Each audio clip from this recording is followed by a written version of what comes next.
Gracias por acompañarnos en este nuevo episodio de Hablemos Podcast de Ser de Puerto Rico. Hoy es una aventura, una conversación con alguien muy especial en mi vida y en la de Ser de Puerto Rico. Hoy hablemos con Jovanska Siaka.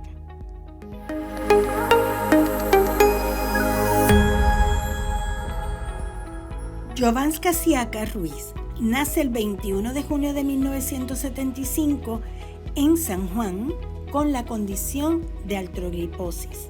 Se graduó de la Escuela Superior de la Libre de Música en San Juan, donde tuvo medalla de promedio musical y de instrumentos, donde se destacó en percusión.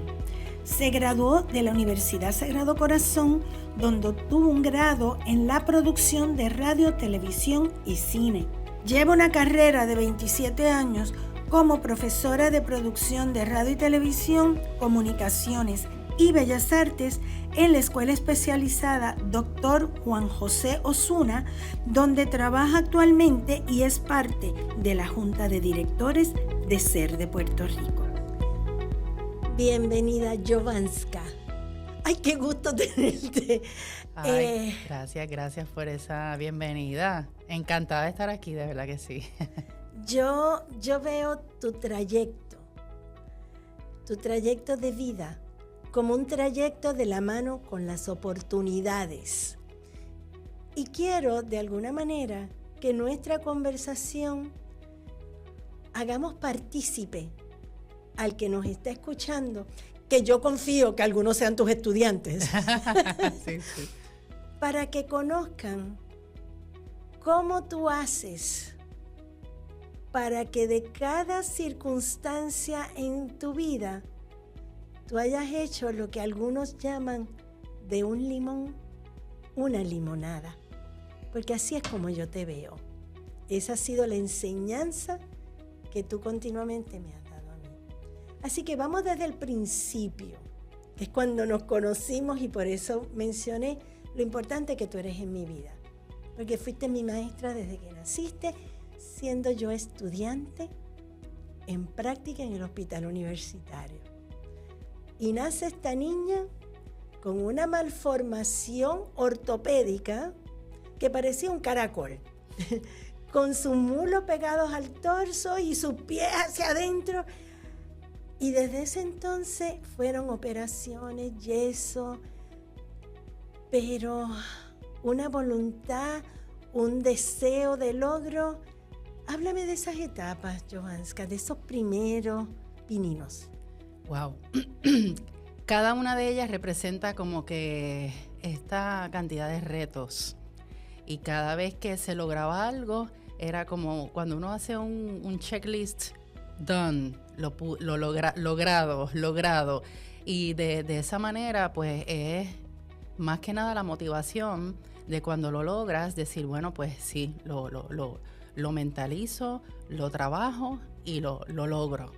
Y así fuimos desde cero, que tú muy bien lo has expresado como fue, lo que la ciencia decía que no, y la lucha diaria de todos los cambios que se iban viendo a través de las terapias, de la fuerza, que acompañado del carácter, de la resistencia, el no ver el dolor, porque físicamente fue doloroso, todas las cosas que uno vivió a través de la cirugía, a través de las rehabilitaciones de esa cirugía, pero cómo le poníamos esa actitud y esa fe, al igual que el respaldo de mis papás, de cómo ellos también me acompañaban, porque el tener una familia como la que yo tuve facilita muchas cosas.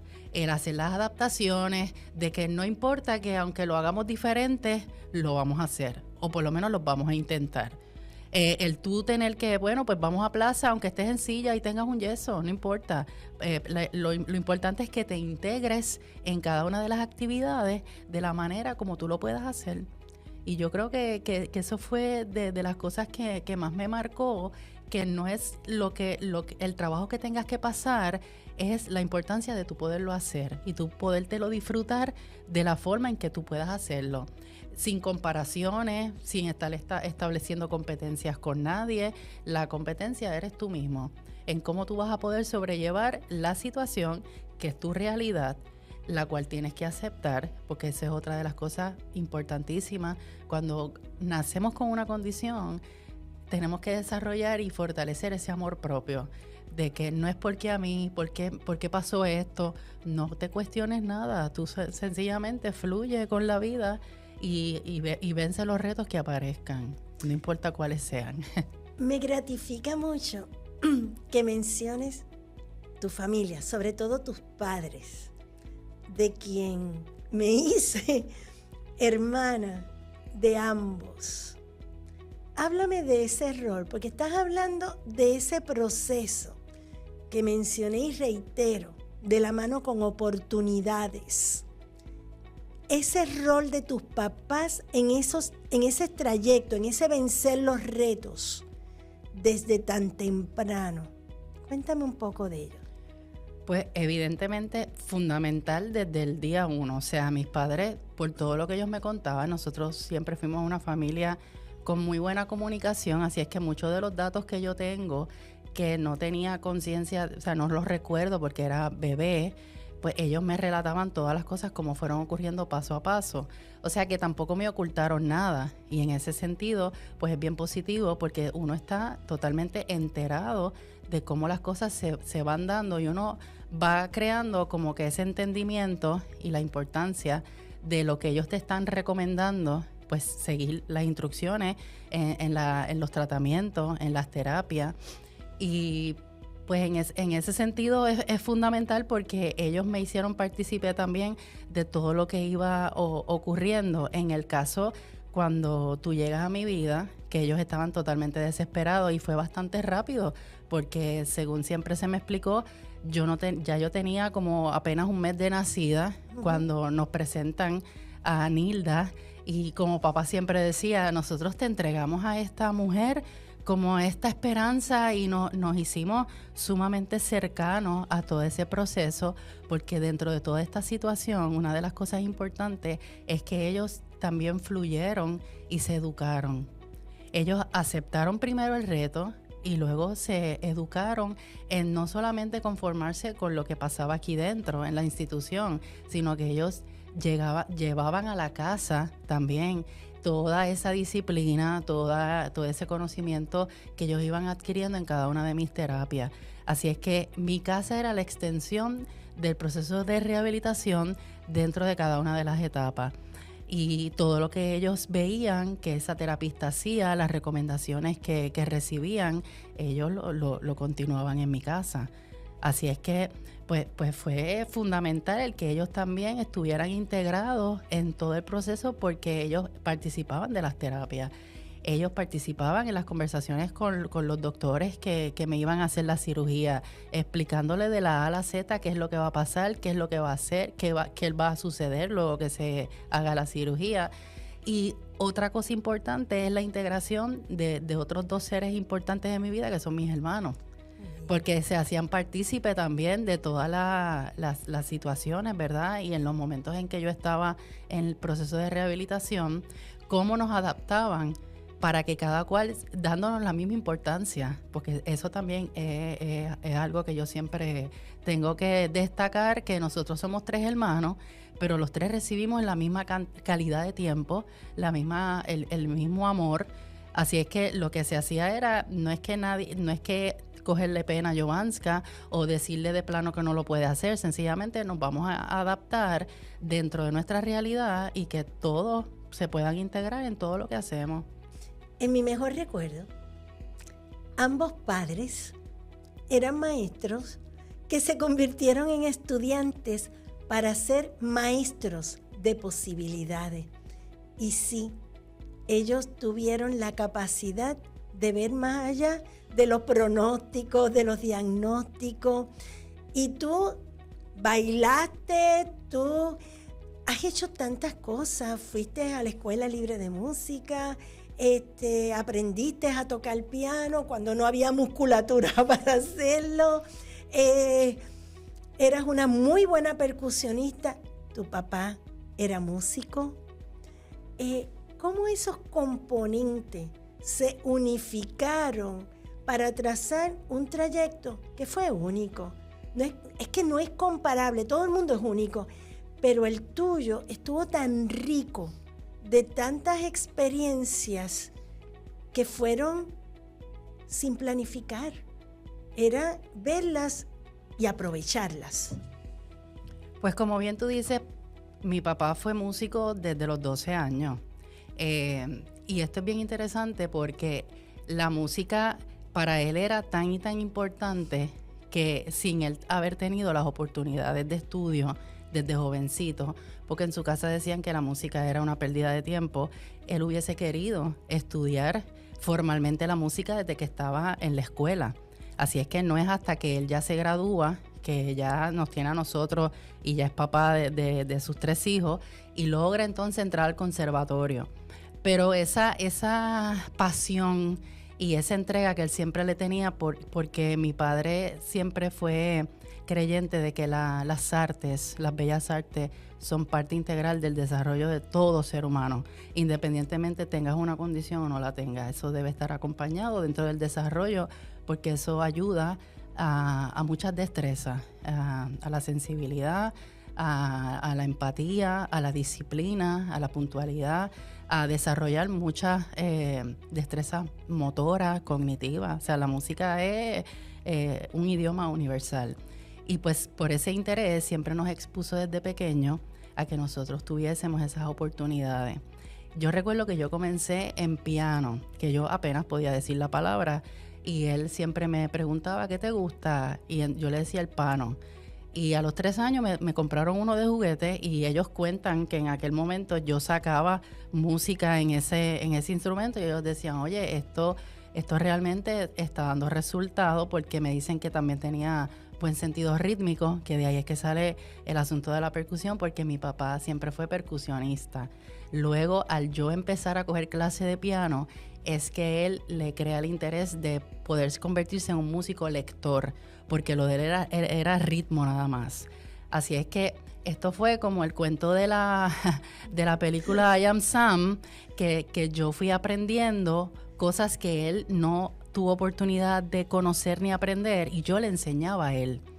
Al punto que cuando yo voy a entrar a la Libre de Música, que paso el examen, que también fue como fuerte para él, porque después de yo haber estado estudiando piano, yo decidí cambiarme a percusión. Y para él eso fue como una puñalada. Como yo lo traiciono después de él haber estado pagándome maestros privados, de yo tener esas oportunidades, y que él me visualizaba en una sala de conciertos haciendo montones de cosas. Y yo le digo, bueno, porque descubrí en esos años que el pianista frustrado eres tú, y que el que quería coger piano eras tú, no yo. Así es que yo, pues, me gusta la percusión. Y recuerdo que él se molestó muchísimo y me dijo, bueno, pues ahora tú me podías meter algún embuste en el piano, porque yo no sabía nada. Yo soy una analfabeta en el piano, pero te has metido en mi terreno. Ese es mi territorio.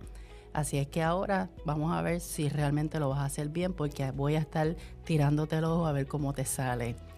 Y nada, me voy con mi madre a la Libre de Música, que el departamento de piano en aquel entonces solamente aceptaban 10 estudiantes. Cuando me recuerdo que mami coge para el departamento de piano, y yo le digo, no, yo voy a percusión. Pero tú eres loca, ¿cómo tú te vas a meter a percusión si eso es un instrumento de varones? Y yo le digo, no, ningún instrumento tiene sexo. Así es que eso es lo que a mí me apasiona, y yo quiero matricularme en percusión. La cuestión es que cuando vamos, yo hacía el número 11 y mami me dice, ve pensando lo que vas a hacer, porque está lleno y eres la única nena. Ella siempre, ¿verdad? Esta mentalidad, como yo siempre le relajaba, bien baby boomer, bien cuadrada, que esto era como que sexista. Y yo le decía, no, eso no me importa, tú verás que voy a tener Pues da la suerte que una de las que estaba anotada se decide por entrar a trombón, que hoy día es mi amiga, Brenda Ceballos, trombonista excelente, y le dice a mami, mire, si quiere coja mi turno porque yo me voy para trombón. Y mami dice, de verdad, mira, tienes ahí, y yo hice el número 4 y entré al departamento de percusión. Yo recuerdo ese tiempo porque parte de tu condición es ausencia de unas musculaturas. Tanto las tienes en el cuello como en los dedos. Sí. De hecho, en la dorsiflexión de los pies, por ausencia de musculatura. Cómo tú lograbas las destrezas siempre fue un misterio. Y fíjate que al relatar esos pasos, relatas tu carácter, cuán decisiva tú eras, cuán empoderada, pero tu gran don en la percusión es que al no tener esos músculos, tú cogías aquellos palos y realmente lo soltaba porque no tenía restricción. Así que vemos lo que hablamos de las oportunidades, es tu poder identificar áreas que conjugan el interés, la motivación, esa decisión con esa posibilidad que alguien o algo pone ante ti. Más el apoyo de los papás. Por supuesto. Porque cuando ya yo me definí, que recuerdo que todavía estaba como que en esa, por lo menos la posición de mi papá, que fue difícil para él aceptar de que yo estaba en el departamento de percusión y era la única nena. No fue hasta que yo tuve mi primer concierto del conjunto de percusión que él fue infiltrado porque yo no sabía que él estaba en el público. Cuando yo termino de tocar, que me dice, mira, Jovanska, te está buscando tu papá. Y yo, adiós, cuando yo me acerco, él está ahí esperándome. Y me dice, hoy sí me demostraste que valió la pena. Pero el piano te ayudó, porque eres la más brava en los teclados gracias a lo que sabes del piano, ¿sabes? Que no se te olvide. Y ahí entonces inmediatamente era bien limitado el acceso a los instrumentos, recuerdo la marimba, el xilófono, el vibráfono. Pues siempre había gente practicando y yo llegaba a casa y digo, ay, que siempre está alguien en turno y no me dan la oportunidad. Y papi me dijo, no te preocupes, que vamos a conseguir una marimba y te vamos a comprar una marimba. Y apareció con ese instrumento, que entonces fue el asunto de que ya no tienes excusa, ahora lo tienes en tu casa. Así es que tienes que tener la disciplina de todos los días mínimo 1 hora estudiar. Y así fue. ¿Cómo? Fíjate, cuando me hablas de ello, y yo sé que ya ambos trascendieron. Y en el caso de tu papá, que el que no lo conoce, cuando en SER no utilizábamos la música como alternativa, Wilfredo Siaca fue el que primero organiza un coro en los niños de SER. Y él lo hizo como ese enlace, como esa continuidad, esa extensión de lo que había recibido en lo que iba a impartir en los que estaban acá. E incluso le enseñó a niños que no tenían brazos a utilizar sus pies. O sea, allí cantó todo el mundo. ¿Cómo esas enseñanzas una vez trasciende tu papá antes que tu mamá? Y de manera tan drástica, porque fue un accidente donde iba para su trabajo y lo impactan y lo dejan en la calle. ¿Cómo eso te impactó? ¿Cómo ven el sistema que no estaba preparado para atender esa emergencia, para darle todo lo que necesitaba? ¿Cómo eso te marcó, Jovanska? Pues definitivamente fue totalmente inesperado. Al ahora ponernos a hablar de esto, viene a mi mente el recuerdo de que él iba hacia una boda. Mi padre se convirtió primero en maestro, luego que se graduó del conservatorio, comienza a dar clases ya formalmente y se convierte en director de escuela. Pero siempre nos decía, yo estoy obligado en el sistema porque quiero pues replicar y quiero compartir mi conocimiento en el sistema educativo de este país, que tanta falta hace el reforzar las bellas artes. Pero mi pasión y mi vida es la música. Así es que mi papá nunca dejó de tocar.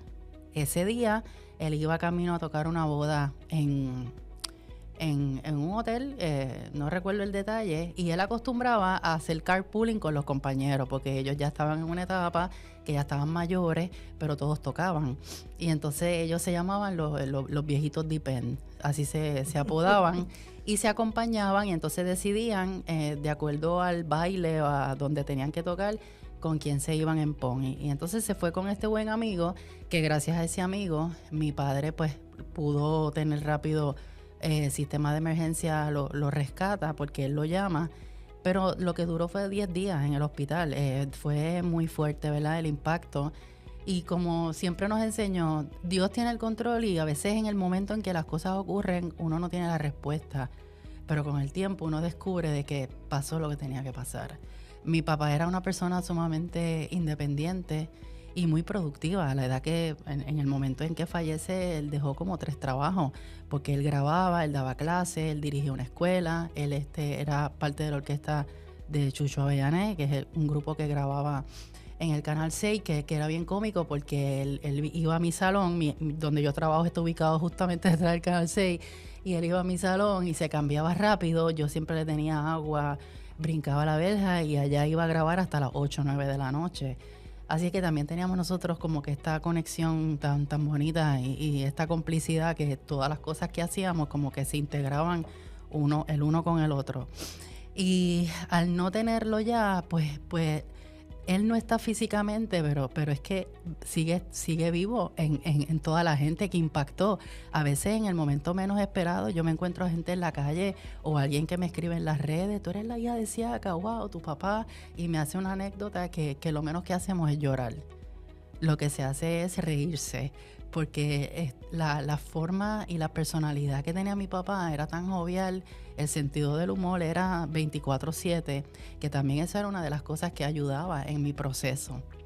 Porque, uno le duele, uno llora, uno como que recrimina a veces, pero la manera de él manejar los asuntos complicados, pues siempre te sacaba como que una sonrisa y te llevaba del llanto a la risa o a la carcajada.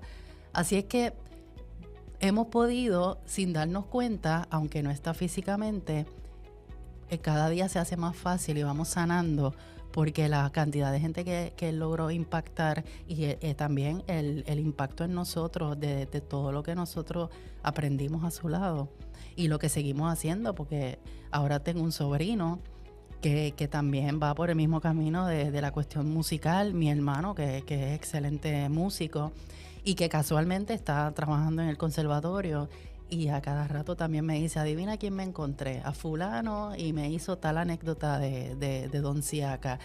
Así es que él no está físicamente, pero impactó de tantas maneras, que es la manera que uno siente hasta alivio y uno va sanando en la medida en que uno va conectando con toda esa gente. Y siempre estuvo de la mano de Magali. O sea, ellos uno veía a uno y veía a la otra.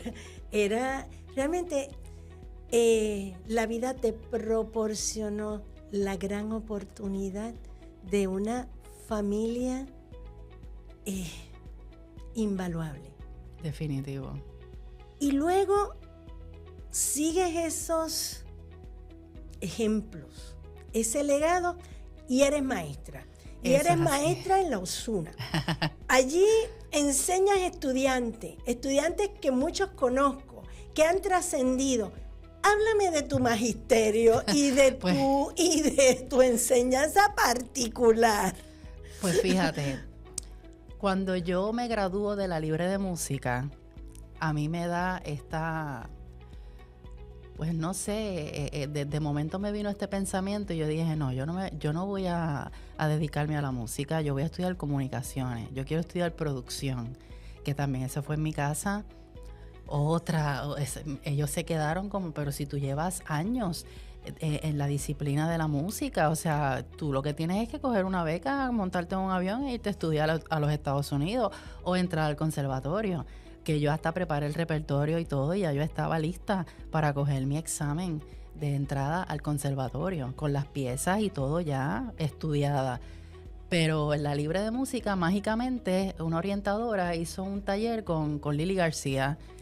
Y entonces yo no estaba en la lista, pero yo sabía quién era Lili García, que de hecho yo tuve la oportunidad de escribirle y contarle esto.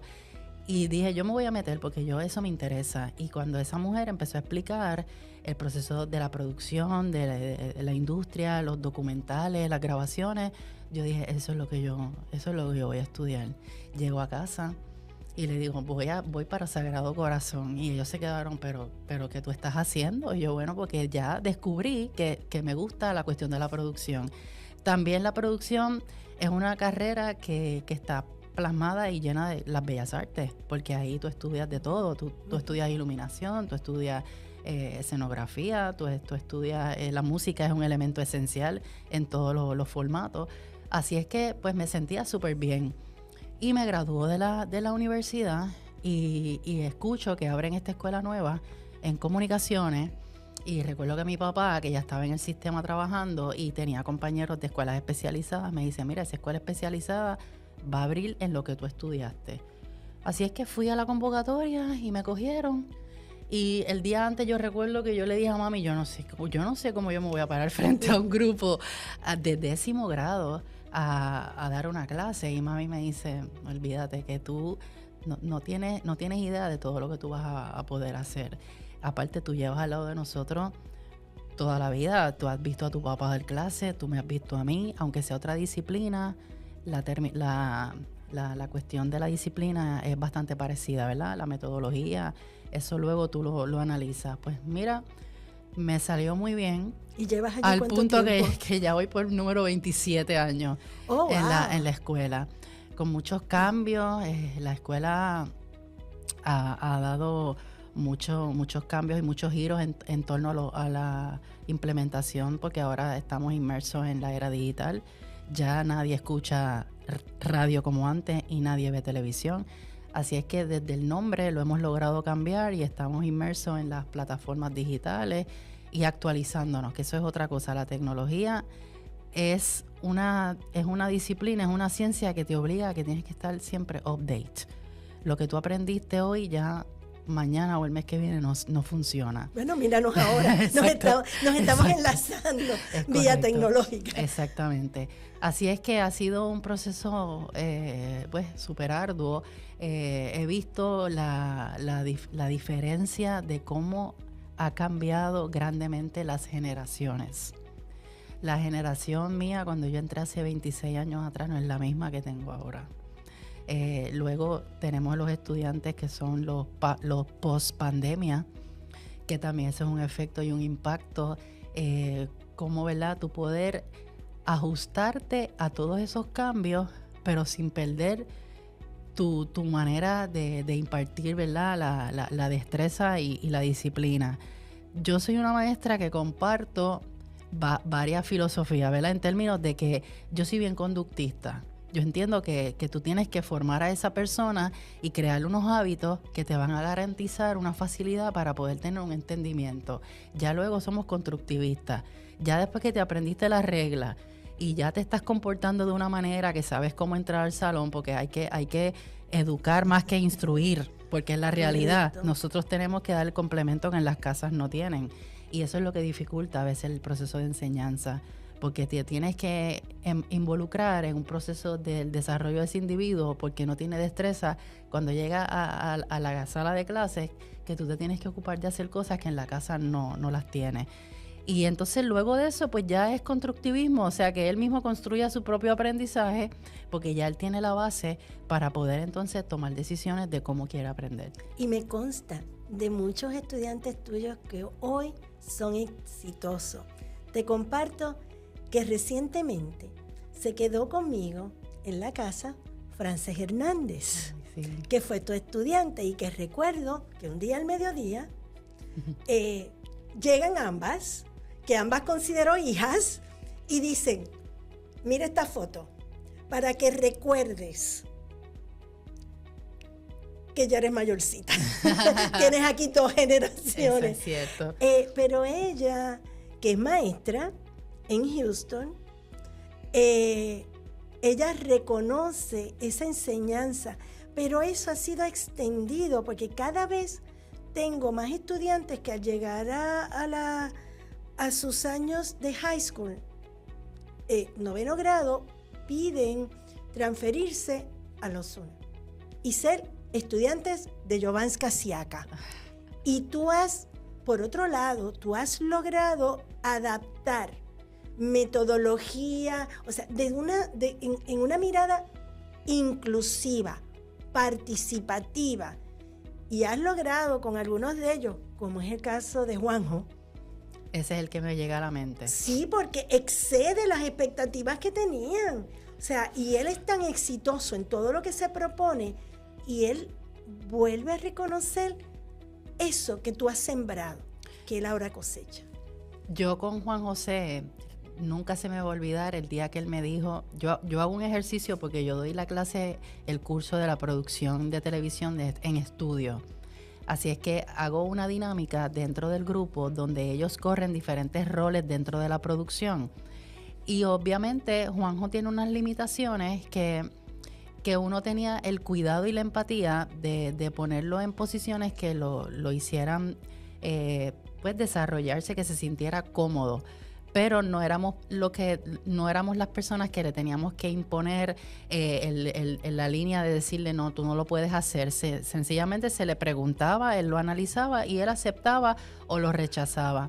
Y un día él me dice, maestra, yo quiero ser coordinador de piso. El coordinador de piso obviamente es la autoridad dentro del estudio, el que coordina con Master Control todo lo que va a pasar en el estudio. Se aprende un lenguaje técnico en señas, que yo se lo enseño, porque el proceso mío de enseñanza es que ellos pasan por una teoría y luego vamos a la parte de ejecución. Y yo convierto mi sala de clase en un estudio de televisión, con 2 cámaras, lo más sencillo, pero para que ellos puedan aplicar lo que en teoría se enseña. Y yo le digo, bueno, Juanjo, tenemos que hacer unas adaptaciones, porque el coordinador de piso tiene que estar en el centro haciendo las señales, dándole los cues, diciéndole a qué cámara mirar, y tú estás claro de que pues tú tienes unas limitaciones que tenemos que analizarlas para que tú puedas llevar a cabo ese rol. Y él me dijo, ya yo tengo un plan. Y yo le, ¿de verdad? Vamos a ver. Estudiante tuyo. que también esa es otra de las cosas maravillosas, que al yo nacer con una condición, yo tengo también quizás esa capacidad de poder entender a esa persona, hablarle en los términos que él me va a entender, que no se va a ofender, y llegar a un acuerdo de una manera amistosa sin que nadie salga lastimado. Y eso es un proceso muy importante. Pues actualmente ese joven ya está guiando independientemente. Lo vi. Así que pero yo no quiero que culmine esta conversación sin el rol actual que ocupas en la dirección de ser, que te acompañó en los primeros pasos y que hoy eres de la Junta de Directores, eres de la fase rectora que establece el qué, el cómo y con quiénes para mantener la transparencia que nos caracteriza por 75 años.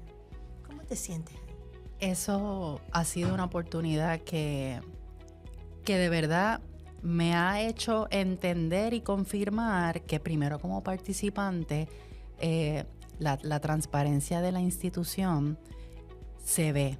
O sea, yo ahora en la silla de la Junta tengo la oportunidad de poder corroborar de que wow, lo que como participante yo recibí y yo sigo recibiendo porque yo sigo siendo participante indirectamente, realmente la Junta lo está trabajando, lo está haciendo bien, se fiscaliza, se busca la manera de que todo, la transparencia y la manera en que todo funciona como debe ser, porque el crecimiento y la evolución de ser se ve en cada una de las etapas en mi vida. O sea, yo empecé aquí en Ser cuando todavía habían unos contenedores en la parte de atrás que ensobrábamos hacíamos los sobres para la recaudación de fondos vía correo postal.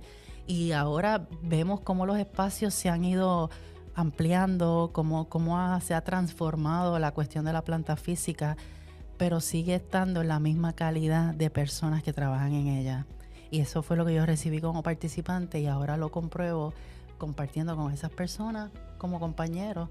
Así es que ha sido una maravilla, una bendición el yo poder decir, wow, realmente ser lo que representa en mi vida como participante, yo lo estoy apoyando desde la silla de la Junta. Y eso a mí me enorgullece mucho, porque tu gran aportación a esa Junta de Directores es que lo viviste y se lo impartes a ellos, que por solidaridad, por su compromiso filantrópico, nos apoyan.